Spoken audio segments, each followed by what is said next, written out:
Good afternoon, everybody, or good morning, wherever you may be.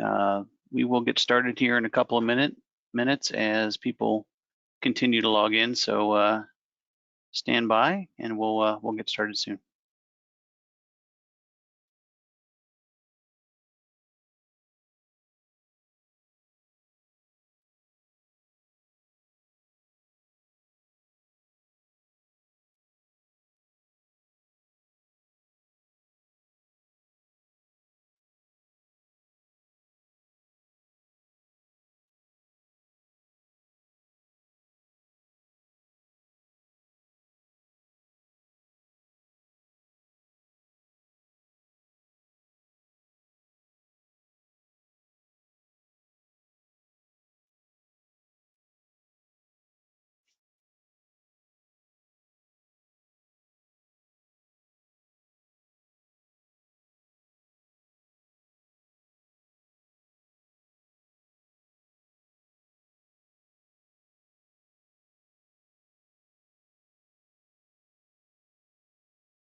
Okay, looks like most people have logged in by now. So welcome everybody to our continuing series called Ask the Moldflow Experts. Today's topic is appearance issues in Moldflow. My name's Tim Lankish. I'm the Director of Engineering here at CAE Services. And I think this is going to be a topic of great interest to a lot of you. I suspect the reason you're attending is that you've had some issues with appearance on your plastic parts in the past. So we're going to talk about how we address such things in Moldflow. This is a little bit about me. Probably a lot of you have attended my webinars before, but if you don't know me, that's my background, physics and math, and I've been here for 28 years at CAE Services. I am expert certified. I've trained 15 plus expert certified engineers.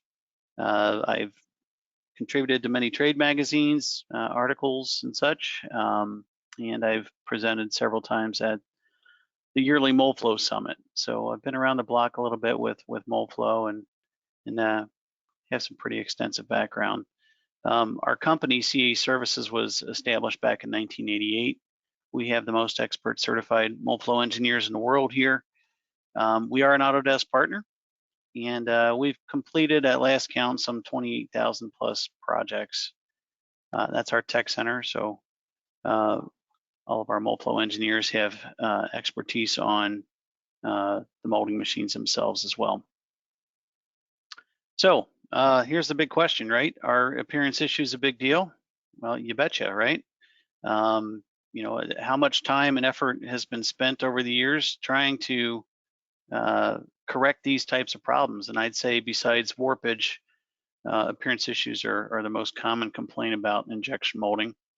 And this is one of those things that can be difficult to correct after the mold is built. And you're going to see as we go through here, you know, why Moldflow is so important is to try to avoid these problems in the first place.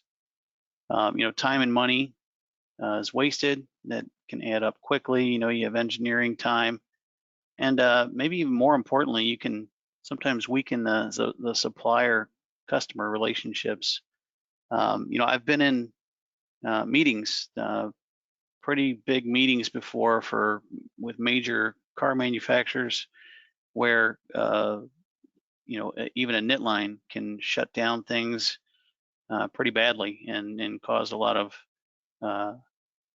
problems, really. You know, timing issues and so forth, and a lot of finger pointing goes on and so forth, and really it's, you know, all hands on deck once these types of problems shut down a production line. So I don't think I have to tell all of you how big of a problem this can be.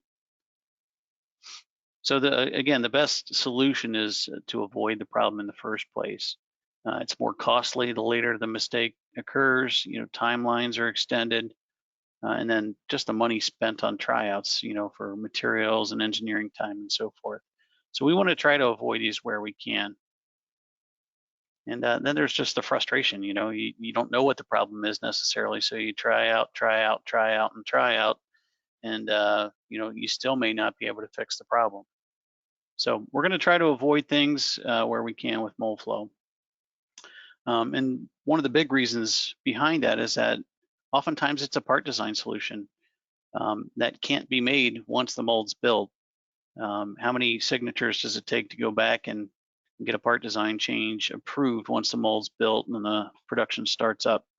So we want to try to use Moldflow early on so that we can, if the solution is a part design change, that we can suggest that early enough where we can get that approved. So what are some of the most common issues? And this is not a comprehensive list. These are some of the most common ones. So knit lines and flow lines, of course, are probably the main one. Air traps and voids would be another one. Sink marks is a big one, and gate flush. Those are the four issues that I'm going to address today. Let's start with knit lines. Knit lines are ugly, knit lines are weak, and we want to try to avoid them where we can. It's a blemish that occurs from the collision of two flow fronts coming together. It can reduce the strength. It can be unsightly, and it's often unavoidable due to the geometry features like the one you see here. You have a hole in the part. Flow fronts have to go around them, and they're going to meet somewhere. So it's unavoidable. This also occurs oftentimes on tall standing cores where maybe you gated at the bottom of the core.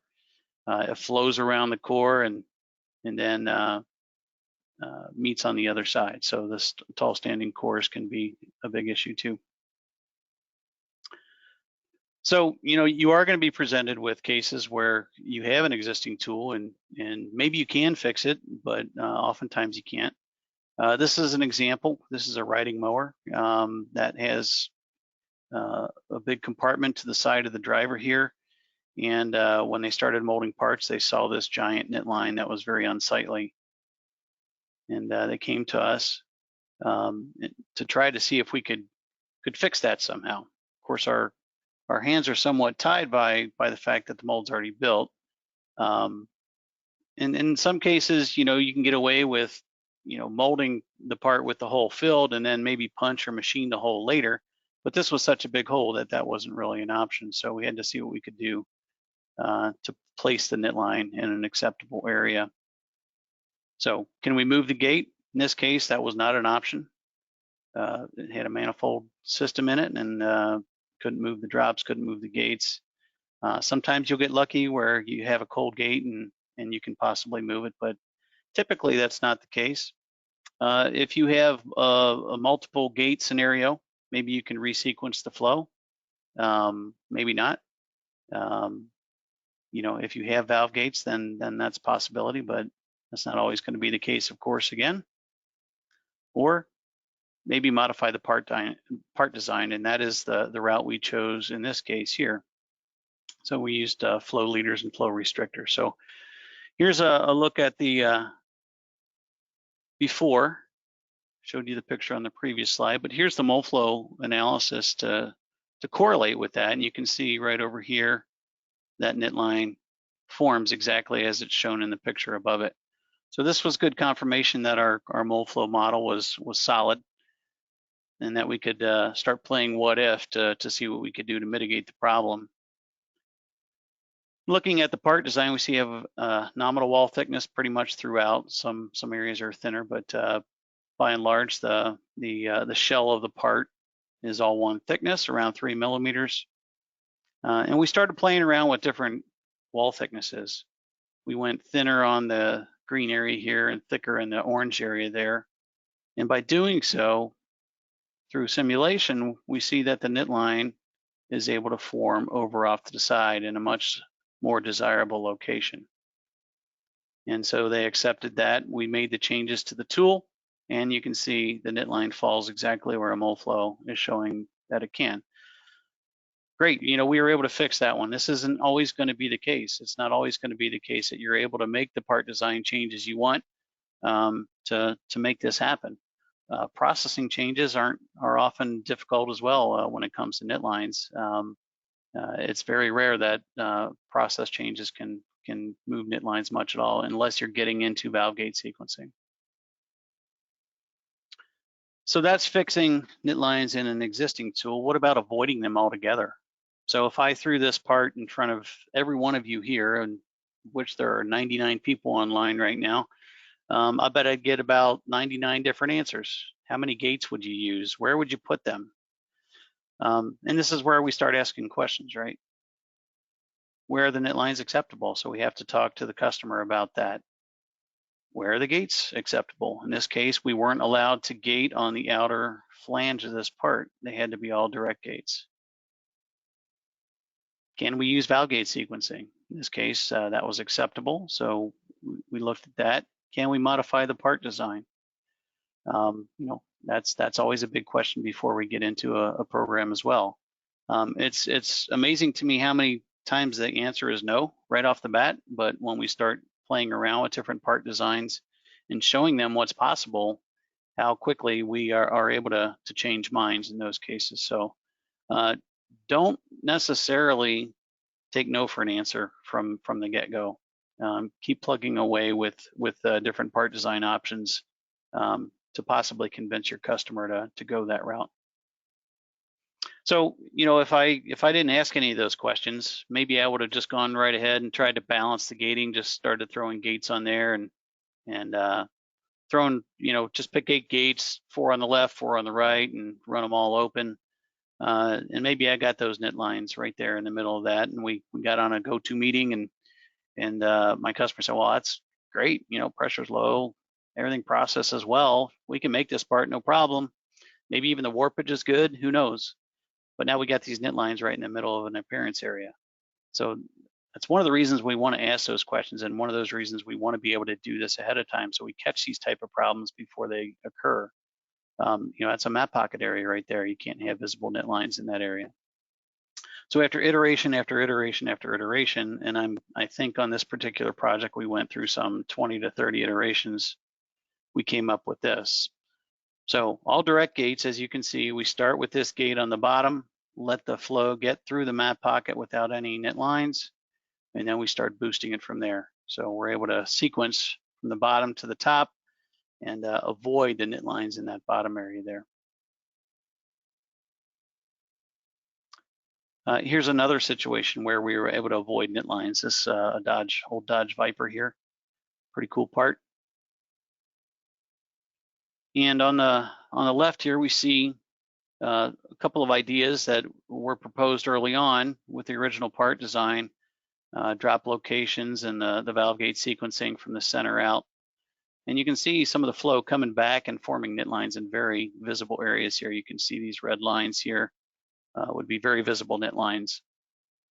So after suggesting some part design changes, thinning the walls out on the bottom, for example, and moving some gates around, adding some gates and so forth, we were able to push knit lines out to the extremity here. So we still were left with one little knit line here that we couldn't get rid of. We proposed thickening that center bar there. They did not want to go with anything thicker. But they were okay with that knit line being there. So, there's millions of permutations and combinations of wall thicknesses and gate locations and so forth that you can play around with, but the key is to do it up front. If you're stuck with a situation where you have, say, this kind of a manifold system in your tool and the tool's already built, there's not a whole lot you can do after the fact to mitigate these knit lines. So really important to identify this problem before it happens, and then play around with a lot of different solutions, potential solutions to fix the problem before the mold's built. Another issue we come up with is the predictions themselves sometimes can fool you. So, if you haven't done a lot of Moldflow work, you could get yourself in a situation where it may not pick it up if you haven't meshed the part densely enough.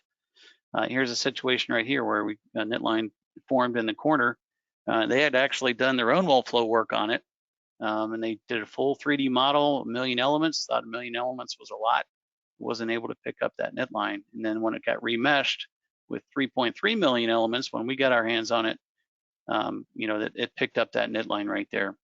And we were fortunate in this case that we were able to play around with some wall thickness changes, and we were able to add a gate in a certain section of the part to be able to move that knit line out of that area. But again, that's not always going to be the case. So the crazy cousin of the knit lines are flow lines. These happen in molds where we have a valve gate sequence situation, multiple gates. And it's a blemish that occurs from the acceleration of those flow fronts. So what happens is we have valve pins in pressurized nozzles opening quickly.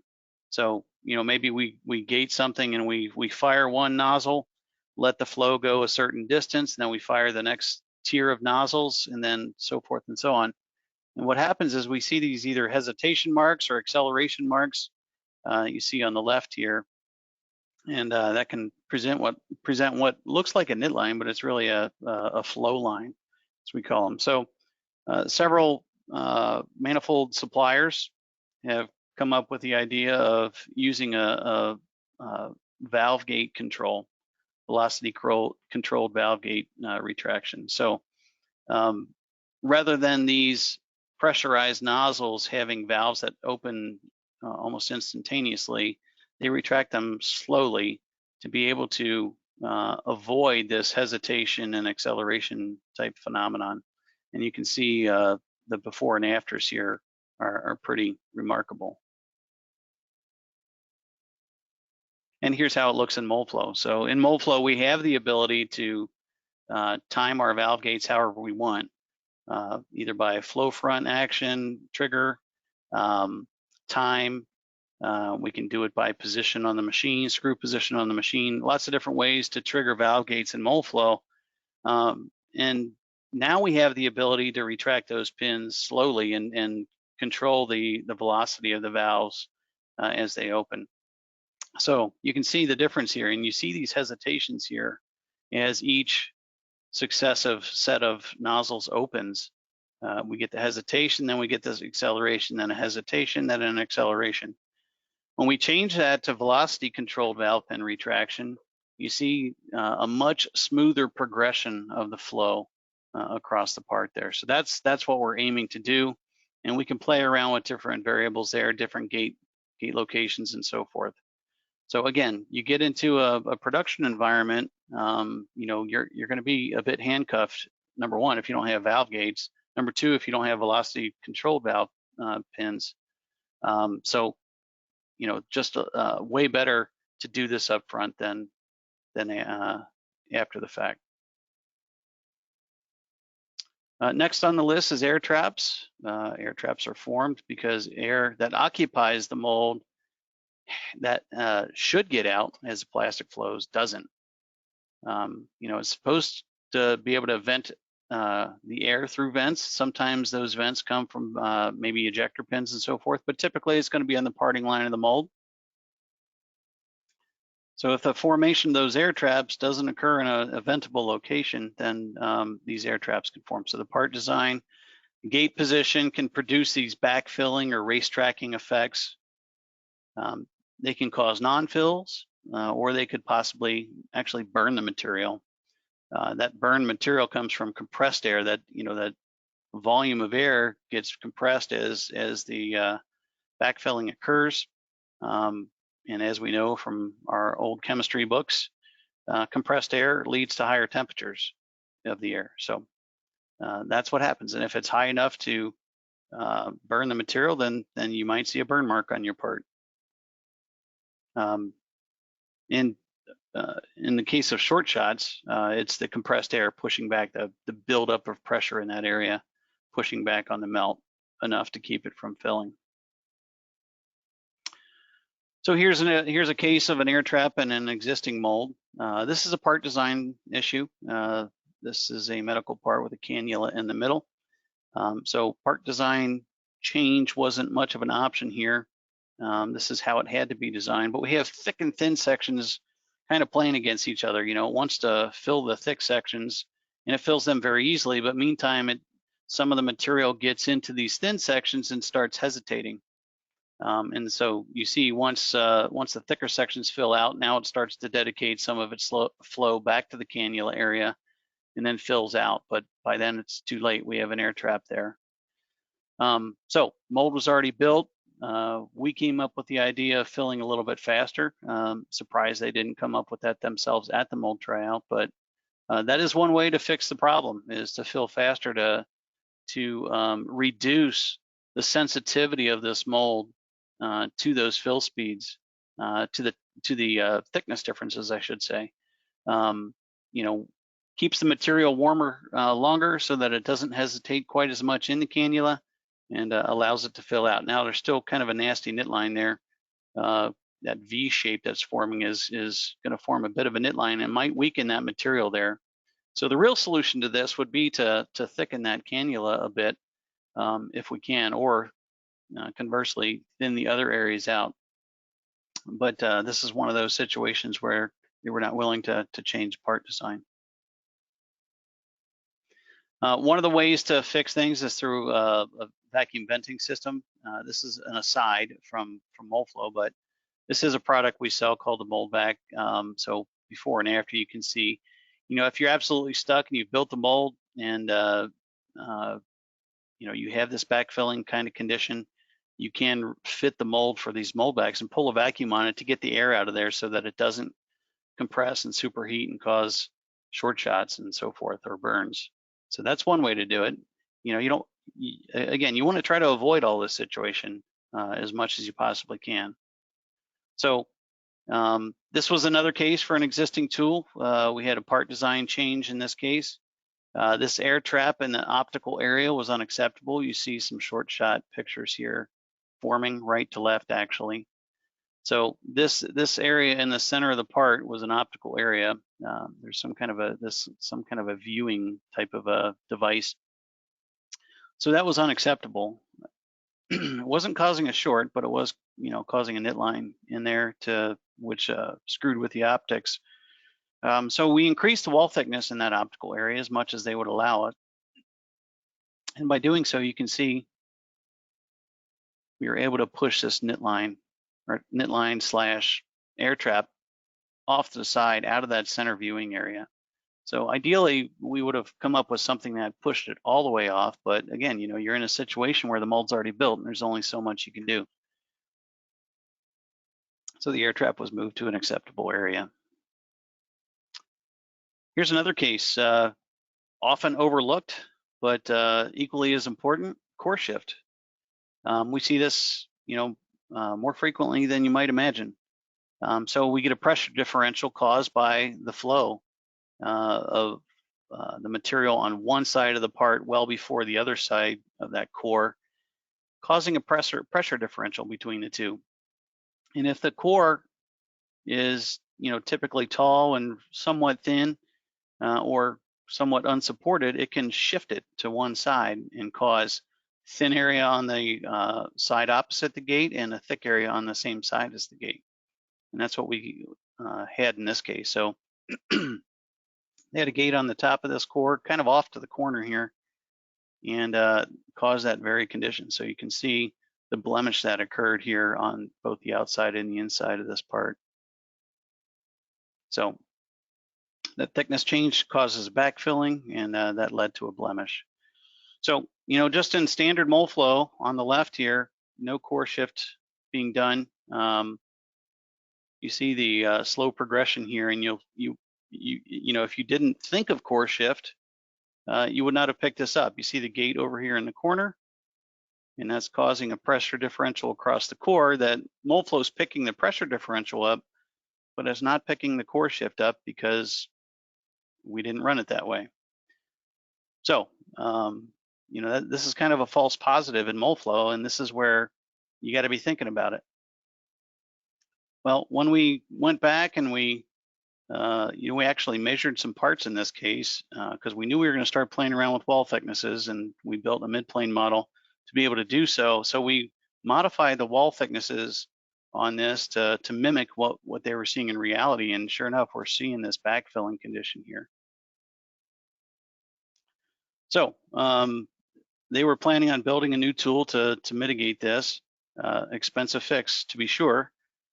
So in doing so, we recommended they move the gate over to the side. And we actually ran a core shift analysis on this, full 3D analysis, and you can see in this case, we got very even flow on both sides of this core and eliminated that core shift.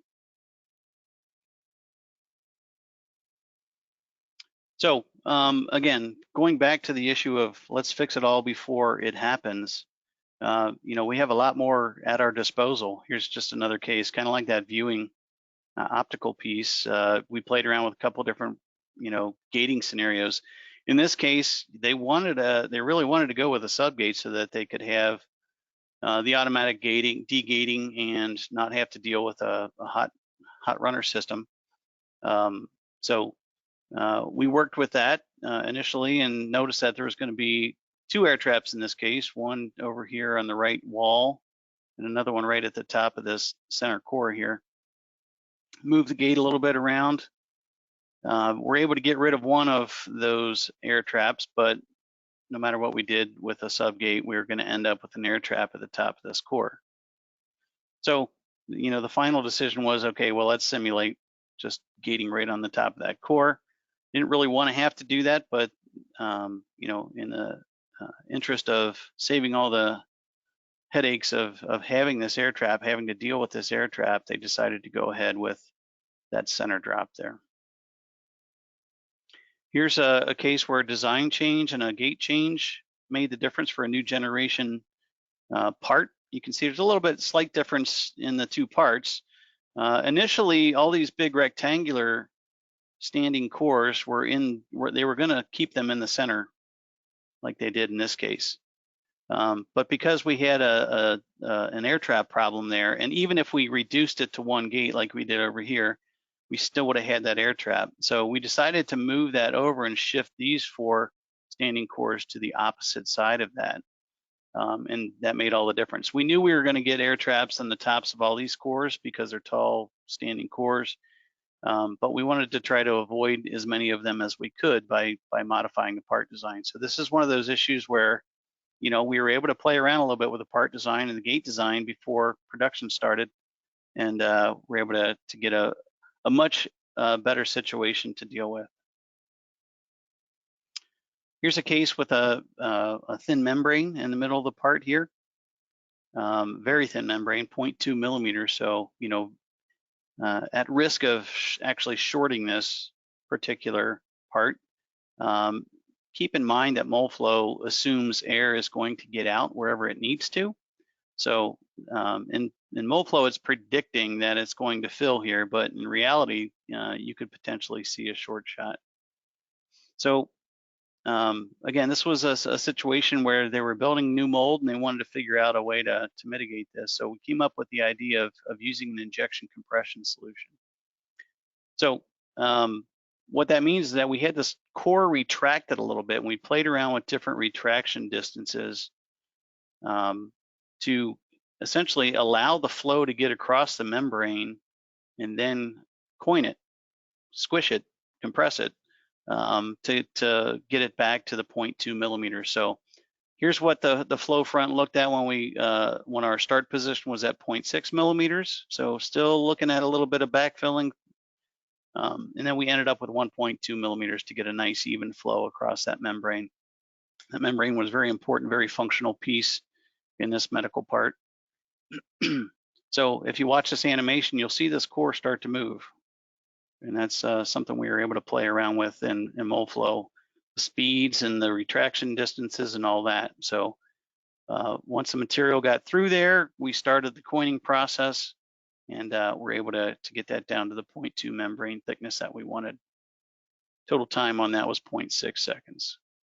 So we had to fill it fast and we had to squish it fast. Next on the list here is sink marks. This is a big topic for discussion. So Kind of hard to see there, but we have a little bit of a kind of a U-shaped feature on the back side of this part that's reading through. And over here, we have actually a corner sink mark where uniform wall stock was not maintained going around that 90-degree wall there. So this is a big one. It's a depression at the surface where the backside features intersect. Sometimes happens in very thick sections where there's not kind of an intersection on the backside. This is caused by excessive shrinkage. That's essentially what a sink mark is. Usually in thicker sections, farther from the gate, forming at higher temperatures perhaps, so cooling can play a role in that as well. Higher shrink materials, of course, are more susceptible to this phenomenon as well. And then, like I said here, beware of the corners. So if you have a situation, where you've got a corner going like that, or maybe you square it off a bit, and then you try to have a big sweeping radius on the inside, you've got a lot more material there to deal with. So that can cause a big problem. So you want to make sure in your corners that you have uniform wall stock wherever possible, or else you make yourself open to sink marks. So on an existing tool, improving sink, you're kind of at the mercy of the design at this point. But you definitely want to check your processing. Do a gate freeze study, number one. Run a bunch of different pack times and make sure that you don't see this kind of a situation. So if you trim all the gates and you measure the part weight, you don't want to see the weight reduce as time goes on. Basically, you want to make sure that weight stays constant. Once that weight starts to stay constant over time, no more material can get through the gate. So presumably the gate is frozen and you've exhausted as much pack time as you possibly can. Because what happens in this situation here is material starts to leak back in through the gate. So you're not taking full advantage of what the gate is giving you to pack out the part.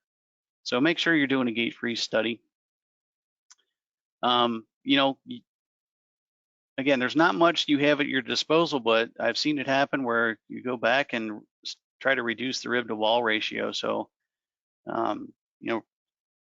major tool modifications generally need to be made in those situations. Maybe some welding, so forth, to make that happen. That is not a pleasant experience to have to go back and do that after the fact.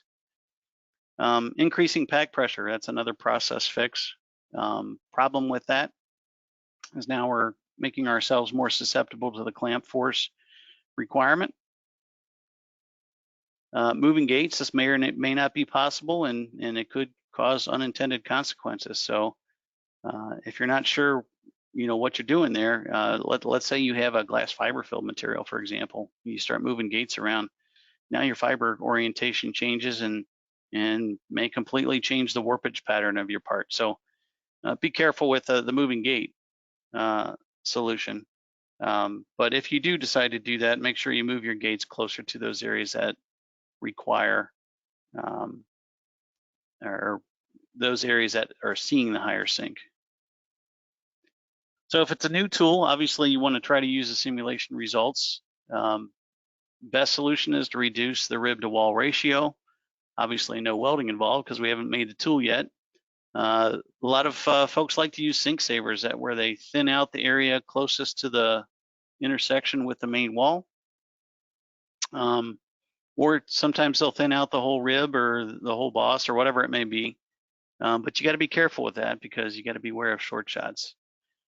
Here's a situation on the right here where I've got 3 different scenarios where we've got the 4mm wall, the base wall with a 2.7mm boss.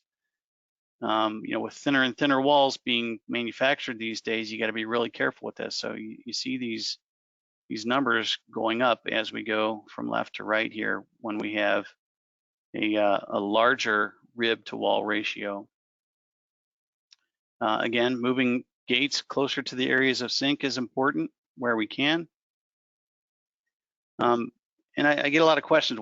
What's the number we need to find? What's the number we need to stay below in Moldflow to ensure that we don't have sink mark issues? So the number we try to stay below is 0.1 millimeters, and if there's glossy finishes, we go about a quarter of that. That seems to have worked. I have not seen rigorous studies done on this correlation between mold flow and actual sink mark depth.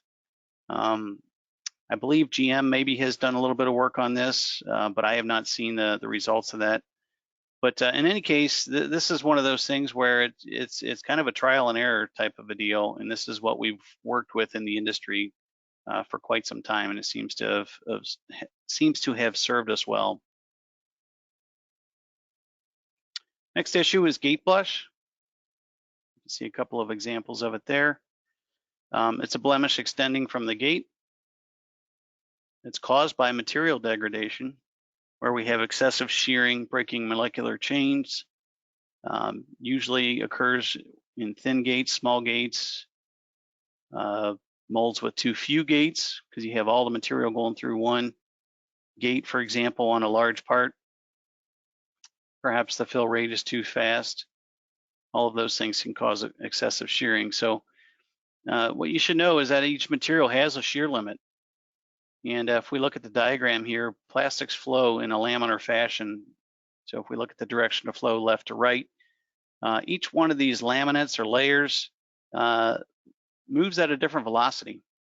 And it's that change in velocity over the distance, over the vertical distance here, that causes shearing. Okay, so shearing is measured in reciprocal seconds. Kind of a funny name, but if you do the math, it's basically a velocity divided by a distance. So the distance units cancel and you're left with reciprocal seconds. So it's the rate of change of velocity between adjacent layers. So on the outer layers here, you see the most shear, right? Because you get the biggest changes in velocity when you go from one layer to the next. So, you know, distance between the first two layers and the second two layers and all that, that's all the same. That doesn't change as you move through the thickness, but the velocities do change, and you see the biggest delta U's out here in those outer layers. So you typically see the biggest shear out near the skin of the wall. So that's what shear is, and every material has a shear limit. And the Moldflow database publishes numbers, but these limits are not something that are specifically tested for. So if you ever get a material test done for Moldflow usage, know that that's not something that's specifically tested for. So consequently, we keep when we're doing analysis work, we keep that number, try to keep that number significantly below the limit. You know, I target 50% typically. Some people target even 20%. So when we're doing analysis and we're figuring out how many gates and how big the gates should be and where they should be and so forth, this is what we use. We use the shear rate limits as our guide. If you ever wanted to specifically test a material, you could. You could change, you know, fill speeds. You build a test mold, change fill speeds or gate size, and calculate the shear rate going through a given gate, and just note when the onset of gate blush occurs, and you know, match that back to your mold flow predictions. Here's just a quick example of changing gate size. You could slow down the fill speed. Again, that could cause some unintended consequences. It's great through the gate, but maybe elsewhere it's causing problems. It's typically best to increase the gate size. That may or may not be undesirable from an aesthetic standpoint if it's leaving a large gate vestige, or perhaps maybe now you're putting yourself in a situation where you have to trim gates. But you know, that is generally the best way to reduce quickly the amount of shear you're getting through a gate. Larger gates could also cause some sink issues near the gates as well. So you know, again, it's that whole trade-off thing in plastics. You fix one problem and create another. In this case, you know, we have a material limit of 100,000 reciprocal seconds. So this is a polypropylene. You know, and with this tiny little gate that they wanted to use, 361,000. So we're exceeding that by quite a bit, and very likely that we're going to see some type of a blemish in that area. And then, just by going to a rectangular style cashew gate here with a thicker cross section, we're able to reduce that to nearly half of that number. So that's just a quick example of how we do things in Moldflow.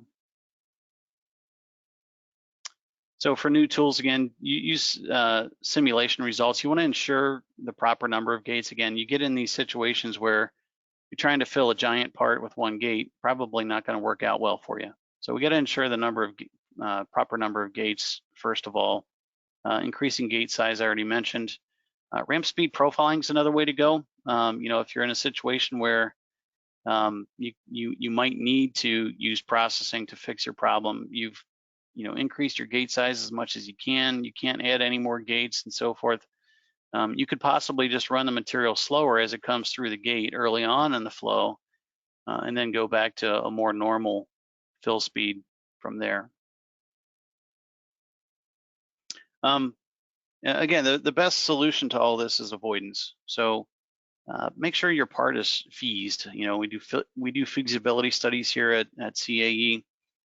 These feasibility study assures us that the part is good for tooling. It's sufficient sidewall draft, for example. But the big one, for appearance issues and sink marks and so forth, particularly rib to wall ratio. So that's one of those things where you look at a part from a 30,000 foot view, and you don't even have to do Moldflow analysis to catch some of these things.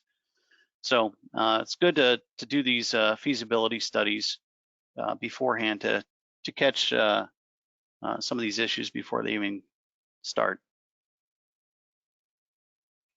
So some parting thoughts here. So use simulation up front before the mold is built.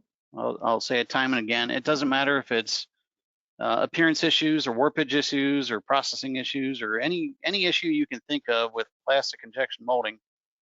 Do the simulation up front. Don't wait till the last minute, because you're asking for trouble. The 28,000 plus projects that we've done, early on 28 years ago when I started doing this, they were mostly fixer-uppers. Our customers would come to us and they'd have a problem in a mold that's built, and over time the tide has changed.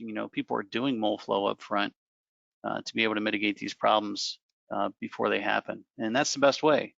And a lot of companies are demanding it to be done on all of their molds well in advance, because they know the pain and suffering that occurs when you don't. You're not going to catch a problem on every mold, but or there may not be problems on every mold, but the ones you do catch the problems on more than pay for the ones that don't exist. So use simulation up front. That's a standard. Make it a standard. I'm a big fan of hardwiring solutions into the part of the mold design. If you have to go back and figure out the process that's going to fix all your ills, you're asking for trouble again. Processing window, big processing window is where we want to start, and that starts with good part design and good mold design. So we want to make sure we have all the uniform wall stock and do your part feasibility studies. Make sure you're placing your gates right, make sure you're placing your cooling lines right. All of those things give you a bigger and bigger and bigger molding window to work in. So let's try to hardwire solutions into the part of mold design. And again, the only way to do that is to do this well in advance. Use expert Moldflow engineers. I don't care if it's us or your own. We've got a lot of guys here that know what they're doing. We're an old Autodesk partner as well, so we're training a lot of engineers out there to use Moldflow properly. Their expertise is going to help us know when the results are reasonable, whether or not we've got good material data. Can we trust the results we're getting because we've got good material data? Do we have the right mesh? Are we using the right mesh type? Are we using the right mesh size? You saw that knit line that was missed earlier because the number of elements they put on the Moldflow model was insufficient. The engineers are going to know how to identify the causes by using Moldflow, and how to solve those problems through mold and part design, or if it comes down to it, how to process it. So it's really important to not only use Moldflow, but know how to use Moldflow. So can't stress that enough. So here at CAE Services, I mentioned the feasibility studies, mentioned our Autodesk partnership. We sell the software, we train people in the software, and we mentor people in the software. If you ever want to, we suggest everybody has some level of Moldflow, whether it's the Advisor series or the Insight series. Everybody should have some Moldflow software in their back pocket. For learning, we're building expert analysts. We're doing these webinars. We're training in the classroom and online. We have our webinars in our Moldflow office hours. So if you ever just want to pick a topic and pick my brain for several hours, you can pay to sit down with me and do that. And then, of course, if you need to get in contact with us, go to our website. There's a lot of good information there. Follow us on LinkedIn and so forth. So questions. Some of the questions that were submitted, there was a common theme among a lot of these, but I'll just pull a few out of here. Jetting, there was a question about jetting. Moldflow actually can predict jetting. There's special switches you have to turn on and so forth when you're doing a full 3D analysis to be able to predict that. And there are ways to reduce/eliminate the jetting by how you gate the part and how you do the part design. But again, make sure you're doing this up front on very thick parts when you suspect jetting may occur. Another question about flash. How does Moldflow predict flash? It doesn't specifically predict a flash, but we use the clamp force results to be able to tell whether or not we're running up against the machine's capabilities. So, if for example, we gate it a certain way and we process it a certain way and we see the clamp force prediction, getting within, let's say 10% of the clamp force limit, something to consider. Use a larger machine, or better yet, let's produce a mold design or a part design that's going to get us in a situation where we're not even close to that. So, there's always tooling issues too. Moldflow can't predict when poor tooling is made, causing flash, but we can, from a processing and a mold design and part design standpoint, tell you when you better raise a red flag. Vacuum voids and air bubbles. That was another common question. A lot of that depends on consistency. If you're molding parts and you're seeing air bubbles, but the air bubbles are occurring in a lot of different places, that's probably not an issue with the part design or mold design necessarily. It could be, but oftentimes that's going to be a material drying issue. Could be a part design issue from a standpoint of, thick sections again. Maybe you have a stiffer material and it, instead of sinking, the material freezes on the outer layers, and then, the shrinkage of those thicker areas inside start to shrink towards the frozen material that's already adhered to the mold wall. So in that case, it's generally a part design issue. In those cases, you would probably see those voids a little more consistently in the same spot. But air bubbles that move around, that generally is a material drying issue. In conjunction sometimes with the shearing of the material, heating up things and causing those bubbles. I also get questions about tiger stripes. Can Moldflow predict tiger stripes? Moldflow is working on that. It's not in the commercial code. There's no promise to have it in the commercial code, but I do know they are working on it. So stay tuned on that one. That's typically in TPO materials. And there's some oscillating effects that go on with I believe it's a shear condition that reacts with the rubber component of the TPO. Don't quote me on that. This is going from my memory. But again, not in the Moldflow code at this point. So, and again, not promised to be in the Moldflow code. So that's the status of Tiger Stripe predictions. A lot of questions about what's the right temperature for knit lines. There are a lot of theories out there on knit lines and what causes them to be visible and so forth. Generally speaking, you want to try to keep them, near the temperature that you filled the mold at, the melt temperature, and keep the difference between the two advancing flow fronts that are colliding as close to the same number as you possibly can, say within 10 degrees or so. But again, I'm gonna preach the avoidance thing here. So where you can avoid the formation of knit lines, absolutely do so, or put them in a less conspicuous area. And then also questions about predicting strength, and that is something Moldflow can do. In more recent revisions, the prediction of 3D weld lines is getting better and better, and the ability to transfer that information over to structural analysis programs is available as well. So that ability, that is not something I specifically have worked on myself, but the capability is there and is getting better. So Matt Jaworski over at Autodesk has done a lot of good work on that. So that's all I have at this point. I hope it was insightful and helpful to you. If you have any questions, feel free to email me or get on our website. There's my email address, or give us a call. Love to talk to you directly. And I'll answer any questions you have. In the meantime, look for our next webinar. Thanks, everybody.